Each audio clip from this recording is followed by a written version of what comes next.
Al enterarme por casualidad de que mis padres habían dejado toda su herencia a mi hermana, dejé de pagar sus facturas. Un mes después mi madre llamó. «Hija, ha llegado la factura de la luz». Respondí de una forma que nadie esperaba.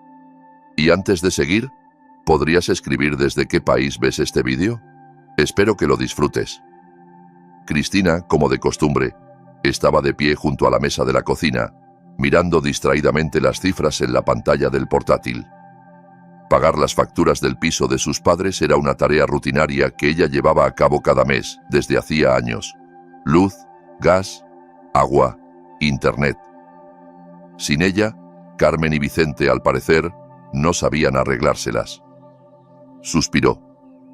No es que le costase, pero a veces le invadía la sensación de que ella, como un mulo de carga, arrastraba sola a toda la familia. Su hermana pequeña, Alicia, probablemente en ese momento, estaría escogiendo un nuevo conjunto para alguna fiesta o charlando con sus amigas sobre el último cotilleo. Alicia vivía en otro mundo, uno de despreocupación y diversión, donde las facturas parecían pagarse solas y los problemas se resolvían como por arte de magia. Cristina no sentía envidia, no. Simplemente, a veces deseaba recibir un poco más de reconocimiento. Carmen, su madre, solía decirle a Alicia que necesitaba más libertad. Ella es una persona creativa, y tú, Cristinita, eres la práctica de la familia. Tú siempre encuentras una solución. Y efectivamente, Cristina siempre encontraba una salida. Trabajaba como contable en una pequeña empresa, se encargaba de su casa y además ayudaba a sus padres. Mientras tanto, Alicia, como decía Carmen, seguía creando, cambiando de afición cada mes. Cursos de fotografía, clases de baile, todo, claro, costeado en gran parte con el dinero que Cristina aportaba al hogar familiar. Aquel día, después del trabajo y de cumplir con sus obligaciones, Cristina decidió ir a visitar a sus padres. Compró su pastel favorito, uno de selva negra y una botella de buen vino. Quería simplemente sentarse con ellos, charlar de corazón, sentirse parte de la familia y no solo una fuente inagotable de recursos. Al llegar al piso, encontró a Carmen liada en la cocina, mientras Vicente, su padre, estaba como siempre sentado frente al televisor, absorto en algún partido de fútbol. «Cristinita, cariño, pasa», le recibió Carmen con alegría. «Qué ilusión verte». «Sí, hija», añadió Vicente, apartando la vista de la pantalla. «Hoy llegas tarde». «El trabajo, papá», respondió Cristina. La velada transcurrió de forma tranquila. Merendaron con pastel, charlando de las noticias del barrio. Vicente se quejaba de los políticos de turno, Carmen contaba historias de los vecinos, y Alicia, como siempre, brillaba por su ausencia. «Seguro que estará ocupada», pensó Cristina, sintiendo un pequeño pinchazo de amargura. Tras el té, ofreció ayudar a su madre con la limpieza. Carmen aceptó, y juntas comenzaron a sacar cosas del trastero. A Cristina no le gustaba esa tarea. El trastero era un lugar polvoriento, estrecho, lleno de cachivaches, pero Carmen se negaba a tirar sus tesoros. Fue precisamente allí, entre fotos viejas, cartas amarillentas y demás recuerdos, donde Cristina lo encontró. Un sobre pequeño con la palabra testamento escrita en él. La curiosidad pudo más que la prudencia. Sabía que leer documentos ajenos no estaba bien, pero el sobre parecía llamarla, prometiéndole secretos. Se giró para asegurarse de que Carmen no estaba cerca, abrió el sobre y desplegó el documento. Su corazón empezó a latir con fuerza. A medida que leía, la indignación la invadía. El testamento especificaba de forma clara y contundente que toda la propiedad de Carmen y Vicente, el piso, las cuentas bancarias, la casita del pueblo, pasaría íntegramente a ser propiedad de Alicia Vicente. El mundo de Cristina se desmoronó. Una ola de dolor, rabia y decepción le oprimió el pecho. ¿Cómo podían hacerle esto? ¿Cómo podían traicionar a quien siempre había estado ahí, sacrificándose, ayudándoles sin condiciones? Volvió a meter el documento en el sobre que guardó en su bolsillo. Carmen regresó al trastero. «¿Qué has encontrado, Cristinita?», preguntó, asomándose a la caja. «Nada especial, mamá», respondió Cristina. esforzándose por mantener una voz tranquila. Unas fotos viejas. El resto de la tarde pasó para ella como en una especie de niebla. Intentaba sonreír, seguir la conversación, pero por dentro hervía de indignación. Se sentía traicionada, engañada y, sobre todo, terriblemente sola. Cuando llegó el momento de marcharse, Carmen la abrazó con cariño. «Gracias por venir, hija», dijo. «Siempre es un placer tenerte aquí». Cristina asintió en silencio. No podía decir nada. Temía que, de abrir la boca, todas sus emociones se desbordasen. Aquella noche, Cristina tomó una decisión. No pagaría más facturas, no compraría más medicinas, no prestaría más ayuda. A partir de ahora, sería Alicia, la hija elegida y heredera, quien cuidaría de sus padres. Ya en casa, Cristina llamó a Marina, su mejor amiga. «Marina, necesito hablar contigo», dijo, conteniendo las lágrimas. «Todo está fatal». «¿Qué pasa, Cristinita?», se alarmó Marina. «¿Les ha pasado algo a tus padres?». «No, ellos están bien», respondió Cristina. «Soy yo la que está mal. Necesito que me escuches». Marina llegó media hora después. Cristina le contó todo, sin omitir ni un solo detalle. Marina escuchó con atención, abrazándola de vez en cuando. «Cristinita, no sé qué decir», musitó cuando terminó. «Es horrible. Es injusto». «Lo sé», contestó Cristina. «No entiendo cómo han podido hacerme esto». «Se equivocaron, Cris», dijo Marina. «Pero eso no significa que tengas que seguir sacrificándote. Tienes derecho a tu vida y a tu felicidad». «Lo sé», repitió Cristina. «He decidido que no me voy a callar más. No volveré a sacrificarme por quien no me valora». «Bien hecho, Cristi», la animó Marina. «Gracias, Mari», dijo ella con un suspiro. «Siempre estás ahí para mí». «¿Y cómo no voy a estar?», respondió Marina. «Somos amigas». Cristina sabía que lo que venía no sería fácil, pero también sabía que ese primer paso, dejar de cargar con todo, era necesario. Al principio, en casa de Carmen y Vicente, reinaba una calma engañosa. Todo seguía como siempre, como si nada hubiera cambiado. Aún no habían llegado las facturas, aún quedaban medicamentos en el botiquín y la rutina diaria se mantenía intacta. Vicente seguía protestando contra los tertulianos de la tele, Carmen se enfrascaba en las tareas domésticas y las noticias sonaban de fondo en la televisión. Ni siquiera notaron enseguida la ausencia de Cristina. Carmen, al principio, pensaba que sería por el trabajo. «Seguro que está liada en la oficina», le decía a Vicente, intentando tranquilizarse. Vicente, por su parte, restaba importancia al asunto, confiado en que su hija volvería. «¿A dónde se va a ir?». «Vendrá corriendo, como siempre», murmuraba mientras hojeaba el periódico. Pero los días pasaban y Cristina seguía sin aparecer. No hubo llamadas, ni visitas, ni siquiera un simple mensaje. Carmen empezó a inquietarse de verdad.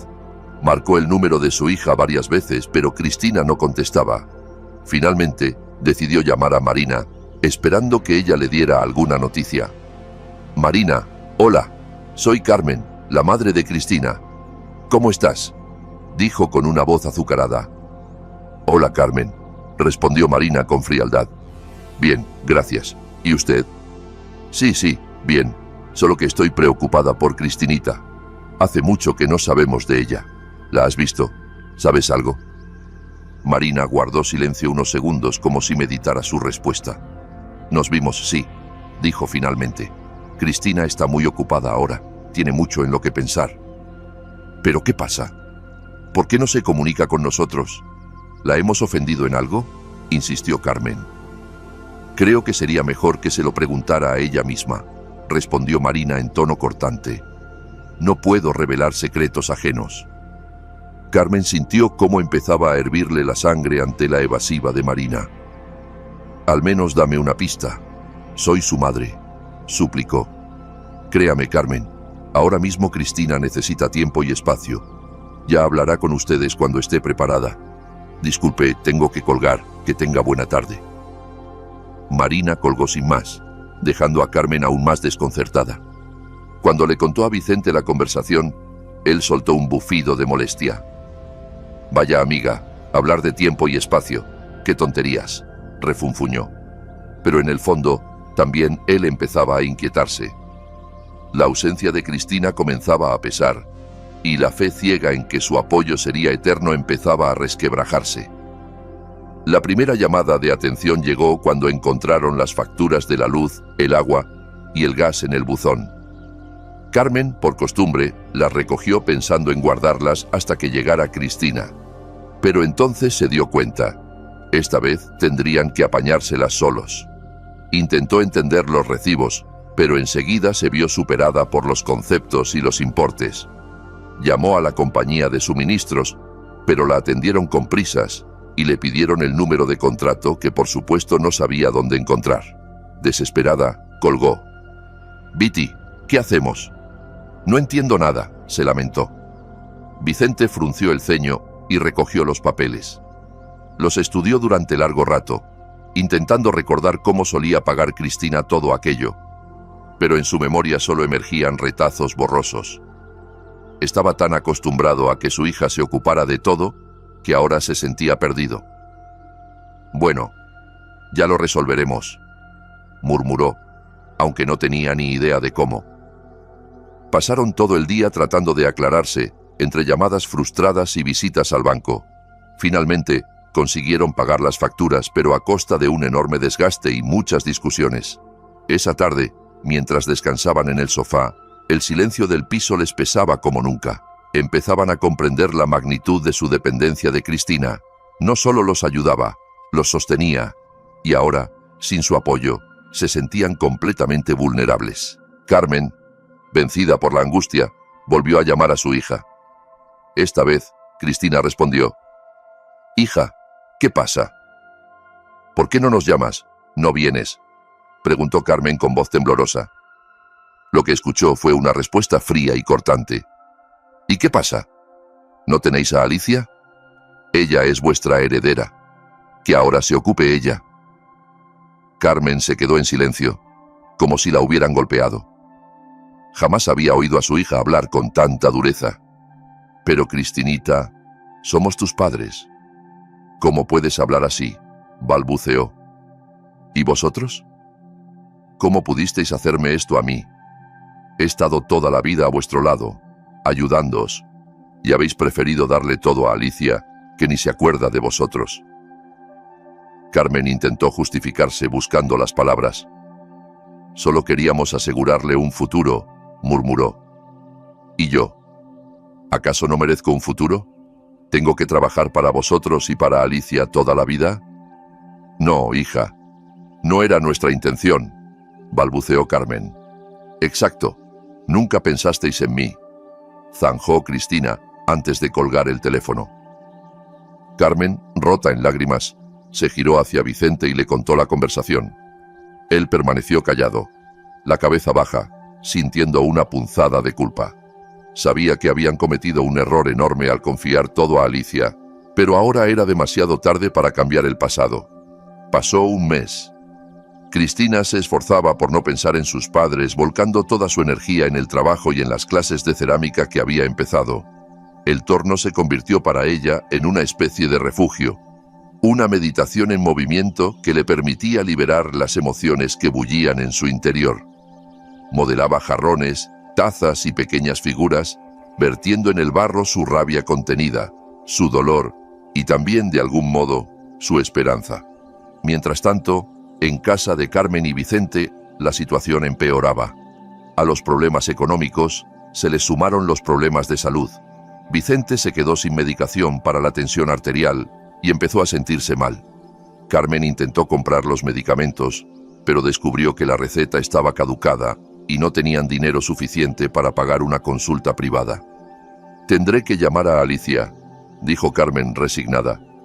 «Quizá ella pueda ayudarnos».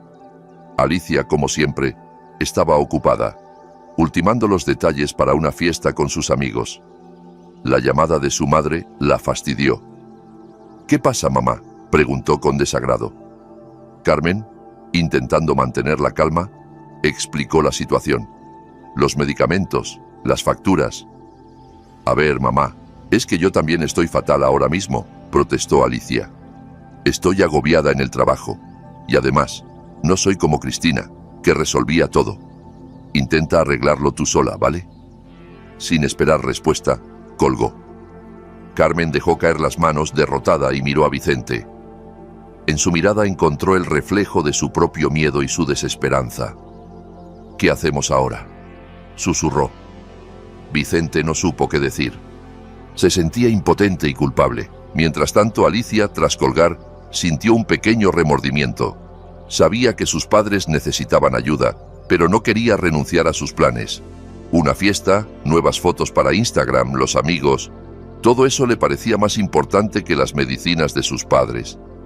Aún así, decidió llamar a Cristina para intentar convencerla de que retomara su rol. «Cris, hola», dijo con una voz exageradamente dulce. «Verás, los padres necesitan ayuda. ¿No podrías reconsiderarlo?» Cristina sintió cómo se le helaba la sangre al oír a su hermana. «Sabes perfectamente por qué dejé de ayudar», respondió con frialdad. «Y no me eches la culpa de que tú no quieras hacerte cargo. Ahora eres tú la heredera. Hazte responsable». Alicia quiso replicar, pero Cristina la interrumpió. «No me llames más. No tengo tiempo para tus tonterías». Y colgó. Alicia, furiosa, arrojó el móvil al sofá. «¡Qué tía más cruel!», siseó.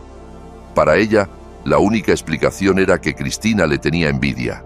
Envidia de su vida, de su éxito, de su libertad. Los padres intentaron contactar varias veces con Cristina, pero ella mantenía la distancia. Carmen le llamaba, rogándole que hablara, que volviera, que las cosas no podían seguir así. Cristina, sin embargo, respondía de forma escueta: «Estoy ocupada». No quería entrar en discusiones ni remover heridas. «Cris, hija, ¿qué te pasa?», le decía Carmen con la voz rota. «Somos tus padres. ¿No puedes comprendernos?». «¿Comprender qué, mamá?», respondía Cristina cortante. «¿Que me habéis utilizado durante años y ahora que no os sirvo, me recordáis que soy vuestra hija?». Vicente también intentó llamarla, pero sus silencios y sus torpes palabras no lograban acercarse a ella. Se limitaba a marcar su número y esperar. Pero Cristina no respondía. No porque no quisiera, sino porque sabía que no tenía fuerzas para resistir la avalancha de sentimientos que amenazaban con romperla.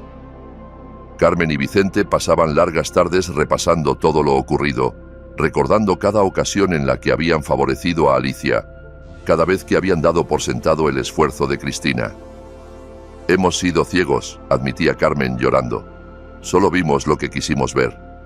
Pensábamos que Cristinita siempre estaría ahí, que no se iría jamás.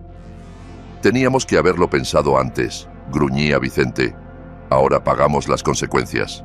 Alicia, mientras tanto, se alejaba cada vez más de ellos. No soportaba la carga que suponía cuidar de sus padres. Tras varios intentos fallidos de gestionar facturas y recetas, empezó a ignorar las llamadas de Carmen.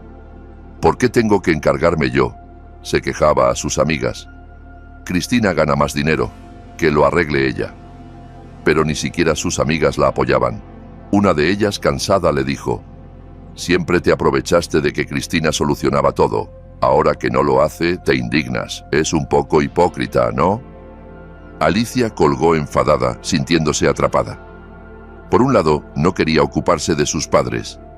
Por otro, empezaba a comprender que, si no lo hacía, los perdería. Cristina, mientras tanto, se sentía cada vez más libre.